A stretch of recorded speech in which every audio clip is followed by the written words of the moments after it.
محمد أبيب oo kamid ah mudanayaasha cusub ee dhawaan laga soo doortay gobolka Awdal kana soo baxay xisbiga mucaaradka wadani warfideenka kula hadlay gudaha Hargeysa ay waxa uu si dheer uga hadlay siyaasadda Soomaaliland ee hadda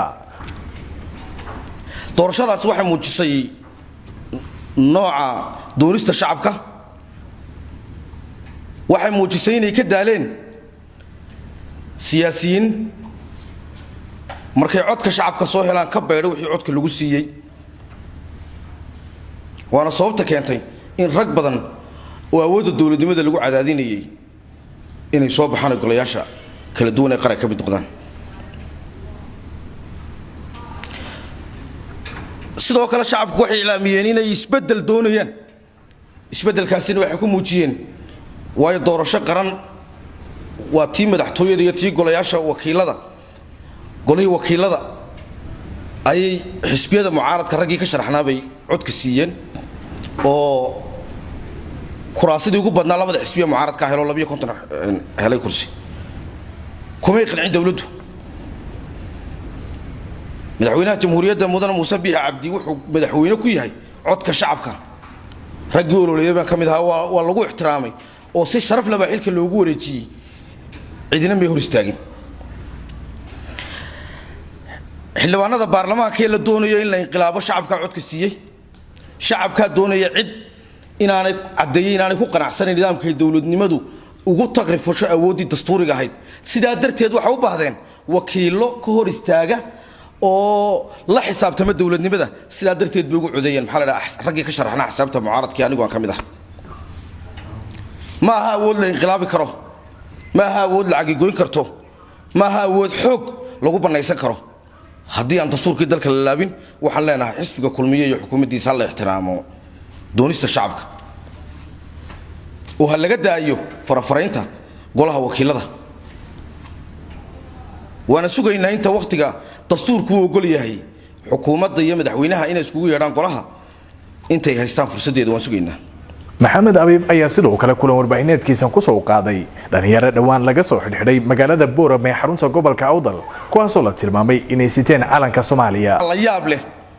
oo dawladda madaxweyne Muuse Biixi Cabdi ay soo kordhisay dalka ku soo kordhisay inay qofka Boorame lagu soo xidhaba habeenimada ama dheera loo soo qaado oo berbere loo soo qaado Gabiley loo soo qaado Hargeysa loo soo qaado hore baan uga hadlay maxabsiyadii gobolka Awdal baa la baabiyay ma saldhigyo boolis baan ka dhisnayn sababta gobol walba loogu sameeyay saldhigyo xabsi waa in qofka muwaadinka ee dambi gala halkii ugu dhow ee uu ka heli kara adeegga iyo ehelkiisii in wixii sharcigu ka qabo lagaga gudo xariguna ciqaab ma hayna sixid baa la yiraahdaa madaxweyne hadday ka tahay ku xumayn hadday ka tahay ciqaab rag booyina waad kaysanayaan waxaan ku leenahay madaxweyne dhalinyaradaasi iyo hablaha yar yar ku celi magaaladoodii oo ehelkoogi u dhawe ma jirto qof inta gobolada kale laga soo xidho gobol Awdal la geeyaa maxaad soo qaadaysaa oo u keenaysaa gobolada kale iyo meelaha fogfog ma inaad ciqaabto oo waad ku soo qarsanaysaa miya halkaas ay ku suurto galan miya loo qaadan karaa ma garanayno waxaan qaadan karnaa waxaan ku adkaynayaa carabka madaxweyne caruurtaasi ku celi halkoogi dalkuna ilaa xeer uu ka sameeysto calankaasi wixii ka soo hadhay waa xarig siyaasi oo la cadeeyo sababta aan calanka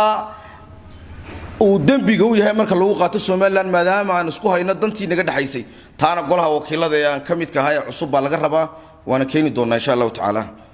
سعر بركة iyo sidoo kale maciishada kor u kacday ayuu sidoo kale kulan warbaahineedkiisa ku soo qaaday xildhibaan Maxamed Abiib